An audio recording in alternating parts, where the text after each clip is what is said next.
Olá, pessoal. Continuando o nosso assunto de momento de inércia, hoje nós vamos estudar um momento polar de inércia. Bem, vamos considerar, então, uma área qualquer, sendo um formato circular ou uma superfície qualquer.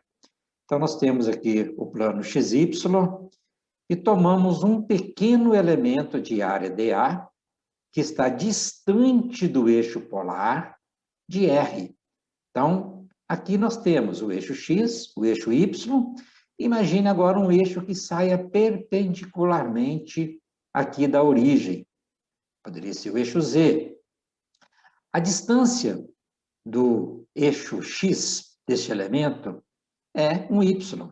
E a distância ao eixo Y é uma distância X para este elemento.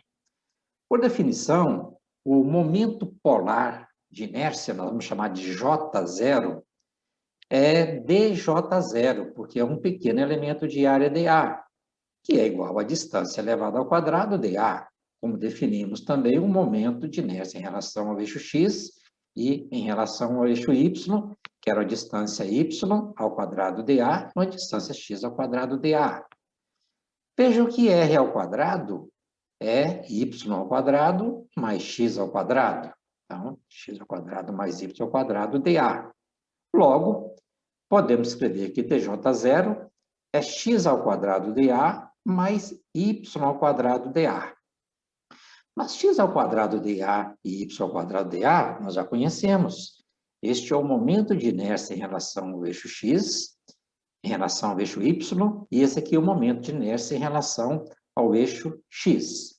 Se integrarmos dJ0, integrarmos d e y e d e x, nós teremos que o momento polar é a soma dos momentos de inércia em relação ao eixo x e ao eixo y. Então, basta, se conhecermos esses dois momentos, podemos também calcular o momento polar, ou fazê-lo por integração. Vamos fazer, portanto, uma aplicação. Vamos considerar aqui a área de um quadrante, que nós já analisamos, calculando o momento de inércia em relação ao eixo x e ao eixo y. Então, tomando aqui um elemento que segue radialmente, né, ao centro deste quadrante, ao centro, ao sistema de referência, à origem. Bem, então nós temos uma distância do nosso eixo polar até o elemento, R, e a espessura deste elemento é um dr. Para calcular o momento polar, nós vimos que precisamos da distância e da área dA. A área dA deste elemento é o seu comprimento vezes a espessura. O comprimento é 2πr sobre 4. Se fosse um arco completo, seria 2πr. Como é um quarto, então dividimos por 4. dr. Logo, a área dA é 2πr sobre 4 dr.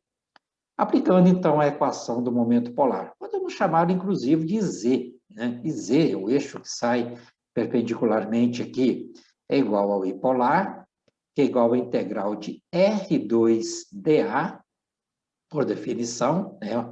Integral nos dá o momento polar. A nossa integral vai ser de 0 a R, então, integral de 0 a R, de R ao quadrado dA. Simplificando aqui, πr sobre 2 dr. Então, π sobre 2 é constante, integral de R3 dr vai dar R4 sobre 4. Então, vai dar πr4 sobre 8. Bem, sabemos que o momento polar pode ser dar uma soma do x mais y, que é igual a 1/8 de πr4. Se x é igual a y, eu poderia falar que 2 vezes x é igual a πr4 sobre 8, o 2 viria dividindo, daria πr4 sobre 16. Então, x é igual a y, que é igual a 16º de πr4, como demonstramos anteriormente no cálculo do momento de inércia em relação ao eixo x e eixo y para um quadrante. Vamos ver um outro exemplo. Considerando agora esta superfície anular. Então, nós temos aqui uma superfície com a parte oca, né, e o sistema de referência passando aqui pelo centro dessa parte central aqui dessa superfície anular. E aqui chamamos de R1, a parte oca, e de R2 até aqui na extremidade. Qual é a superfície de área que nós vamos tomar aqui para calcular o momento polar? Vamos pegar um elemento radial. Neste caso, esse elemento radial está localizado, né, a uma distância do centro que nós chamamos de R e tem uma espessura dr. A área desse elemento, portanto, é o seu comprimento 2πr vezes a espessura dr. Aplicando a equação, então, para o momento polar, integral de R2dA, integral de R1 a R2, então a nossa área começa na posição R1 e termina na posição R2. É o nosso limite de integração de R2 vezes dA. 2π é igual, é uma constante, e eu vou ter R3dr, portanto, nós vamos ter integral de R3dr, 2πdr, que é igual, então, a 2π saindo da integral, R4 sobre 4 no limite superior, no limite inferior. Então, simplificando, dá π sobre 2, R2 à quarta, menos R1 à quarta. Também, sabendo que o momento polar é igual a Ix mais Iy, e Ix é igual a Y, logo o Ix e o Y, né, que eu poderia colocar de novo 2 vezes x, aí o 2 passaria dividindo, então o que é π sobre 2 passa a ser π sobre 4. Então, Ix é igual a Y, que é igual a π sobre 4, R2 à quarta menos R1 à quarta. Vejam, portanto, se considerarmos R1 igual a zero, ou seja, se esse R1 vai diminuindo aqui, tornando zero, nós vamos encher totalmente essa parte oca da superfície. E chamamos R2 agora de R grande.